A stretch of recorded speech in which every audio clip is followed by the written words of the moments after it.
I am a pastor in the Haitian community here in Indianapolis, Indiana. I want to share my experience with you guys concerning the earthquake that hit Haiti 2 years ago. On January 12, 2010, the earthquake hits Haiti with a magnitude of 7.0 and has caused a lot of damage. This earthquake has left hundreds of thousands of people dead. Some of them are injured, some of them are homeless, and some of them are others are parentless. And I want to share what I saw.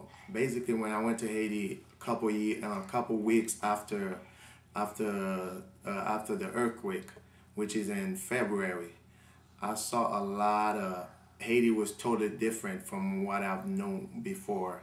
And when I was in Haiti, when I used to live in Haiti, a lot of houses, were destroyed, and dead body was on the street.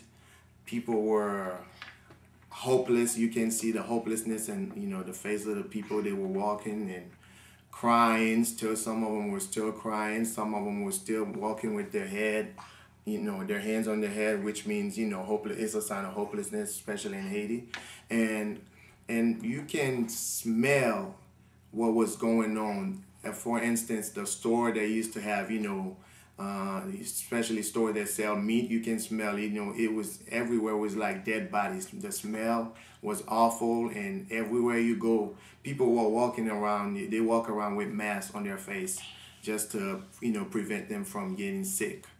And and I heard a lot of testimony about people, what was going on in their life. Some of them were sharing, the family members that they have lost, and it was so devastating just to hear what people had to go through, and just for them, some of them to be alive to go through that, I believe it's a miracle.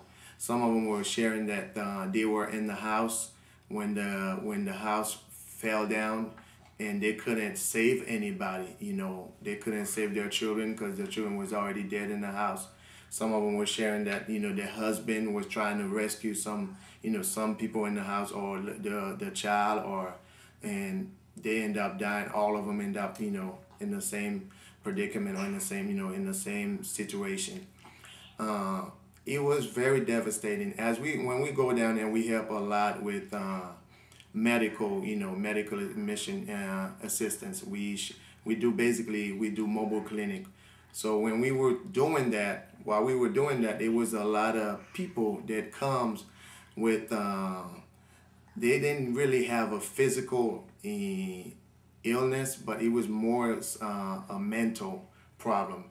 Some of them were just like talking crazy the whole day, calling names that people that are already dead, and there's nothing we could have done to help. We just prayed for them basically, because it was a Christian-based mission, and it was so. There's no word to describe what I saw, but all I know, if you are equipped to help, you are to do so to your best ability. And even right now, some people are still living in tents just to prevent from being in the same situation in case another earthquake happened. As you all and some of you are probably familiar with what's going on. There's still some aftershock. Even the other day, probably a month ago, there was aftershock occurred in that country. So people are still afraid to. Some of them are still afraid to go in the house, because what they have experienced is nothing comparable to what a lot of people have experienced in their life. And I just want to share that with you, just to let you know, people are traumatized. The children are right now in the streets selling water with one hand, handicapped. Some of them one hand, one foot, but they still trying to make a living on the street. If that's not something to think about, I don't know what else to say.